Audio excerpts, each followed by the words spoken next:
Gusto mo ng legit na chika? Ito na yun! Chika! Walang filter, walang edit. Chika! Hindi ito fake, hindi ito late. Chika ni Sisa!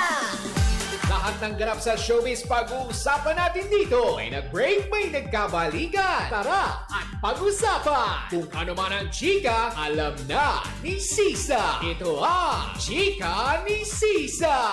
Chika! Ni Sisa!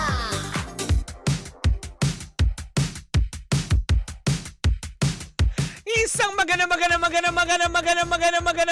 hapon, Metro and Mega Manila. We are number 106.7 Energy FM.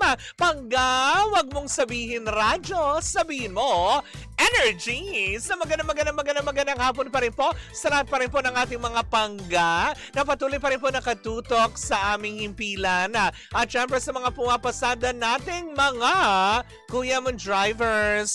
Hello po sa inyo sa magandang hapon. Alam ko medyo mainit talaga. Diba? Grabe ang init ng panahon. Sana po ay may mga baong kayo, mga tubig sa inyong mga sasakyan. O di naman kayo sa mga pasahero, sana may mga water bottles kayong dala-dala to keep yourself hydrated. Wow! Diba? Hello pala sa lahat ng ating mga panggang mga in-drive drivers, lalong-lalo na kina Ed Domingo, Ricardo Bovis, Ronald Soriano, Ronald Agcanas, Mark Samuel, Marvin Rondilia. Hello po sa inyo. Maraming salamat sa inyong pag-antabay. At syempre, sa ating mga Grab drivers, hello din po sa inyong lahat. Kasmot, diba? Ng Lala Move. Hello po sa inyong lahat dyan. At syempre sa mga naghahanap buhay sa iba't ibang parte ng Metro and Mega Manila, lalong-lalo na dyan sa may Cartimar, Pasay. Hello, magandang hapon. Ako po si Kapitana Sisa at eto ang Chika ni Sisa. Hello pa rin po. At syempre sa lahat pa din po ng ating mga pangga na nakatutok via our digital platforms on Facebook, TikTok, and of course sa ating mga team replays on our YT channel, Energy FM 1067. Hello po sa inyong lahat. Isang magandang hapon sa mga kaipanig ng Pilipinas at ng mundo. Hello Philippines and hello world. O, diba? At speaking of world, hindi naman world, Philippines lang, diba? Batingin daw natin ang happy 9th anniversary ang Winners Life International. Nagse-celebrate ang Team Alas WBC Oroqueta City, Misamis Occidental Branch. Hello po sa inyo, pinababati yan ni Ate Corina. At syempre sa lahat pa rin ng ating mga panggana, para bang nagtataka na si Kapitano Sisa ang lakas lumamon. Pero hindi nataba. Gusto niyo bang malaman kung anong sekreto ko? Well, eto ang ating sekreto, hindi ba? Ang mag-inom ko ng MX3 Plus with L-carnitine and CoQ10. Alam niyo ba na ang bawat MX3 capsules ay nagtataglay ng alpha mangosteen, beta mangosteen at gamma mangosteen? Mga sangkap na nakakatulong at hindi nakakasama sa ating pangangatawa at kalusugan. Kaya naman plus, dahil may dagdag benefits ito ng CoQ10 at L-carnitine. Ang coenzyme Q10 ay isang uri ng supplement na kailangan ng ating katawan lalo pa tayo nagkakaedad. Tulong para sa malakas na heart muscle fiber. Ang L-carnitine naman, as you can see, kita naman, hindi ba? Ay isang uri ng protina na siya namang din tumutulong sa maayos na metabolismo o panunaw. Kaya nga naman kung meron ka pang katanungan, bisitahin ang kanilang website sa mx3ph.com. Patandaan, ang MX3 ay hindi gamot at hindi ito maaaring gamitin panggamot sa anumang uri ng sakit. Sa MX3, dito ako believe. Ganon, diba? Shout out daw si Jonaline Traquelnia. Yan, hi! Hello, magandang araw. Si Ate Corina Dano, ayan, nanonood sa atin. Annalisa Peña Flor. Hello po, magandang hapon po sa inyo. Shout out daw. Abayon family from Aklan. Ayan. Abayon or Abayon family. Hello po, magandang hapon po. Thank you guys for watching. At siya po natatapos ang lahat. Pero eto na. Ito yung pinapakaantabayanan ng mga taga, diba? Hello sa mga taga Pasay, lalong-lalo na dyan sa may sa may Maricaban. Hello po sa inyong lahat. Magandang hapon. In fairness, very alive ang Pasay. Naku, nakakaloka. Matapos nagkagulo dyan malapit sa inyo kahapon sa Senate, nakakaloka yun. But anyways, hello Cleo Phil. Kamusta ka naman? Eto na, tungo na tayo sa ating unang chika na inaantabayan ni Chokoy Ganjongko ng Mascardo Street, Barangay Little Baguio, San Juan City. Belated Happy Fiesta sa mga taga-Barangay Little Baguio. Sa pamumuno po yan ni Cap Ricky Silvano, diba? Ang number 1 napakabait na kapitan ng Barangay Little Baguio, San Juan. Cap Ricky Silvano, magandang hapon sa iyo. Pero eto na, naku, nakakaloka nga. Tinudukan na mismo, diba? Hindi ng Senado at ng NBI.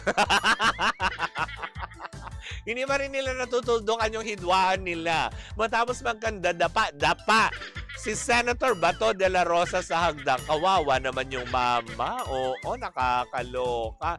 Pero eto na nga, tuluyan na nga tinuldukan ni Kim Domingo ang mga pasaring, ang mga parinig, ang mga pa-blind item nitong ang pambansang marites sa Sisian Gasa. Ilang araw na nakakalipas dahil nga meron nitong pinatutungkulan na isang sexy actress na maganda daw, na ginagamit daw ang kanyang fans para makaharvey sa mga mayayamang politiko.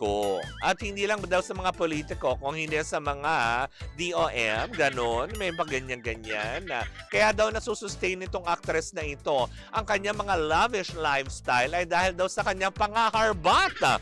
Pero ito ay agad naman talagang sinagot ni Kim Domingo na kasi nga 'di ba naglabasan, para may video pa na nilabas na iniugnay ang aktres si Kim Domingo sa isang alkalde yata ng Davao Occidental nga ba, correct me if I'm wrong, na may video na kumakalat na kasama si Kim na kung saan nga naman siya ang pinatutungkulan nga nitong si Sian Gasa.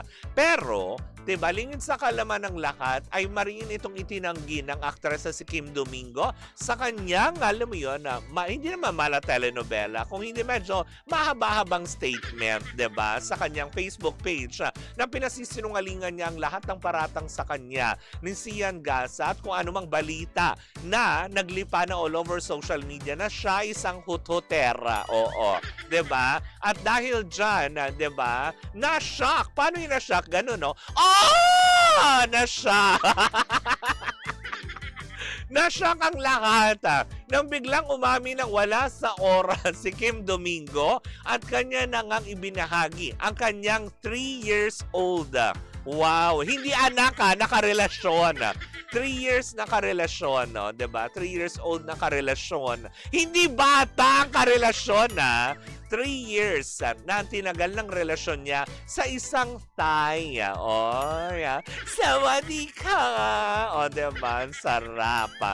Diba? Masasarap dyan yung mga pagkain sa Thailand. Diba? Nailatalan niya tuloy sa kanyang statement na inilabas, diba? Para matapos na ang kung ano man ang mga ang gustong palabasin itong si Sian Gasa na may mga ebidensya siyang ilalabas, kung itatanggi daw, kasi nga daw, diba yung ng pag-amin niya na may boyfriend na nga siya, na isang Thai citizen. Thai. Hindi Thai massage siya.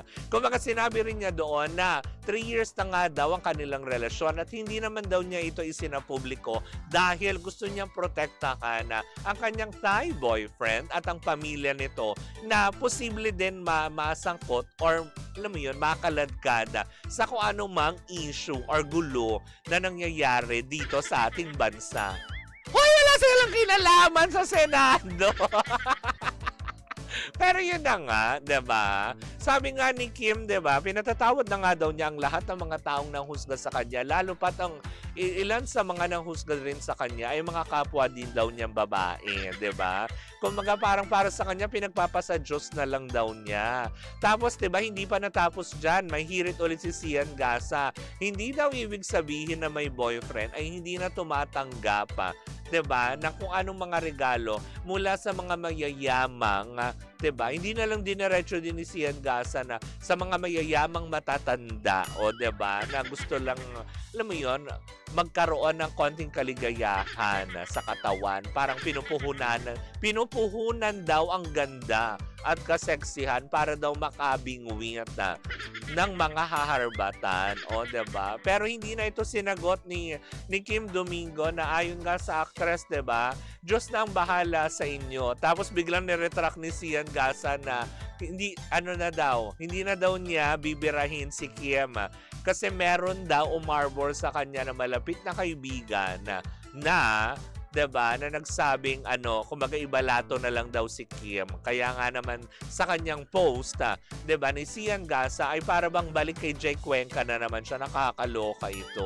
Ang tanong lang dito, ano naman ngayon kung may magregalo kay Kim Domingo at sa ibang mga artista na talagang di ba pwedeng natutuwa kasi sa kanila? Oo, natutuwa, nagagandahan. May mga ganun, 'di ba? Na hindi naman ibig sabihin natutuwa sa'yo, nagagandahan sa'yo, laging habol sa'yo, alam mo yun, bang, bang, bang, bang, bang, bang, bang, bang, hindi naman ganun lagi, 'di ba? Baka naman yung company lang, 'di ba, to be with them, 'di ba? Kasi maraming ganyan 'di ba? Lalo pa yung mga nasa abroad, may mga artista tayo na nagpupunta diyan, hindi ba, na natutuwa yung mga fans. Syempre, 'di ba, once in a blue moon lang nila makita, makasama, 'di ba? Syempre e-effortan nila 'yan. Tsaka isa pa, 'di ba? Parang naman ngayon, kung talagang bigyan siya, kung bigyan man siya ng mayayamang politiko, natural, babae yan. 'Di ba? Alam nga, may ikaw ang bigyan. 'Di ba, na nakakaloka. Tsaka pangalawa, 'di ba, sa madaming inisplok-isplok ni Sian Gasa, hindi ba meron din siyang bakit nanahimik ka ngayon kay Rian Ramos at Michelle D? 'Di ba? Bakit yun ang hindi mo bira-birahin? 'Di ba dati meron, 'di ba, kung matatandaan nyo, 'di ba? May mga banta siya na may mga ilalabas nga daw siya, may mga parang pictures nga ba? 'Di ba? May mga resibo daw siyang ilalabas. Bakit hindi mo ilabas ngayon? 'Di ba? Yan ang pagtuunan natin ng pansin. 'Di ba? Na nakakaloka. Hindi itong si Kim Domingo na alam mo yun, tahimik ang buhay, pero, 'di ba, pakikialaman natin. Sabi niyang ganyan. Sabi niya, abot dito sa Commonwealth, yung pagiging, pagiging hot mo. Wow! Sabi ni Kasmat, gusto ka yan? Sabi niya, grabe, tumakbo si Bato de la Rosa. Oo nga, 'di ba? Davao Occidental. Hoy, grabe ka. Hindi, parang Davao. Basta Davao part, 'di ba? Not sure lang doon sa Davao Occidental nga ba yung pagkakasabi doon sa balita. Kasi Davao lang yung medyo klarong narinig natin. 'Di ba? Pero wag na natin i-drag kung sino man yung politiko na yun. Kasi gaya ng sinabi ko, baka bumisita lang or 'di ba, nagkaroon ng event, courtesy call, 'di ba? Tapos syempre na videohan. 'Di ba? Nangyayari din 'yan sa ibang mga politiko Tapos itatag na ganito, may ganyan. Ay, ganito, ganyan. Madalas na nabibiktima sa ganyan, 'di ba? Aminin man natin sa hindi. 'Di ba si Jillian Ward, madalas nabibiktima ng ganyan porket may mga kasamang politiko, ang daming tinatag, pero wala naman napapatunayan. Pero doon sa sinabi niya kasi na kaya daw titigilan na niya si Kim kasi meron daw isang malapit na kaibigan ang umarbor na kay Kim na tigilan na nga daw. May umarbor o may threat? Diba? Magkaiba yun. Diba? May umarbor o napagbantaan? Magkaiba yun. 'Di ba? Kasi 'di ba? Kung talagang sinasabi nga niya na lagi nga siyang, alam mo yun, may resibo sa bawat kanyang mga isinisiwalat, ilabas mo, 'Di ba? Nang walang habas, nang walang takot. Nakakaloka. But anyways, at least yun na nga, 'di ba? Eh, dito na natin tapusin yan lahat, 'di ba? Nanggaling na rin mismo kay Kim Domingo. Pinatatawad na niya ang lahat ng humusga sa kanya. Lalong-lalo na yung mga kapwa babae niya na hindi man lang din naisip na talaga bang magagawa ni Kim yun? 'Di ba? Yung mga ganyan, na bigla na lang siyang hinusgahan na bumase lamang sa mga isiniwalat ni Sian Gasa na wala namang basehan, 'di ba? Tsaka isa pa, 'di ba? Kung sila nabibigyan, kung naiinggit, 'di ba? Pikit, ganun lang 'yan. Eh kung may ganda sila, natural, makakahumalingan yan, 'di ba? Na nakakaloka. Anyways, naku mga pangga, yan po muna ang ating unang chika. Ayan, 'di ba? Sa ating pagbabalik, isang umatigabong chikahan na naman ang daladala ng nag-iisang bakla. Oh. Nag-iisang bakla sa Energy FM. Wala na, lahat sila talaga straight eh. Ako po si Kapitana Sisa at eto pa rin ang Chika ni Sisa. Boo! At tuloy-tuloy pa rin po ang ating tugtugan. Dito po lamang yan sa number 1 ang 6.7 Energy FM. Panggawag mong sabihin radyo, sabihin mo Energy.